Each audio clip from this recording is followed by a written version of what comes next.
నా సైడ్ నుంచి నీకు ఒక best movie recommendation. Movie name వచ్చేసి రెడ్ వన్. ఈ మూవీ స్టోరీ చెప్పాలంటే నీకేం చెప్పమ్మా, ఒకసారి ఈ క్లిప్ చూడు మామ. There's worse ways to go out than trying to save Santa Claus.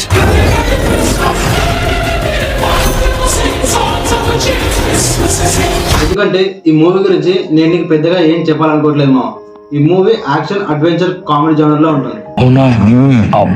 ఈ మూవీలో మెయిన్ లీడ్ గా యాక్ట్ చేసింది మన రాక్ ఇంకా క్రిస్ ఈవెన్. వీళ్ళిద్దరి మధ్యలో కామెడీ ఇంకా ఫైట్స్ గానీ సూపర్ గా ఉంటాయి మామ. Okay 2 hours full time pass అవుతుంది మామ. Worth watch Varma. మనం చేసే వీడియో లైక్స్ వ్యూస్ వస్తున్నాయి కానీ సబ్స్క్రైబ్ చేయకుండా చూస్తున్నారు మామ. మీరు చేసే ఒక సబ్స్క్రైబ్ మరిన్ని వీడియోస్ చేయడానికి నాకు ఇంట్రెస్ట్ వస్తుంది. అందుకే మీరు సబ్స్క్రైబ్ చేసేయండి మామ. సరే పడుకో, ఏముందిలే ఇంకా పడుకో.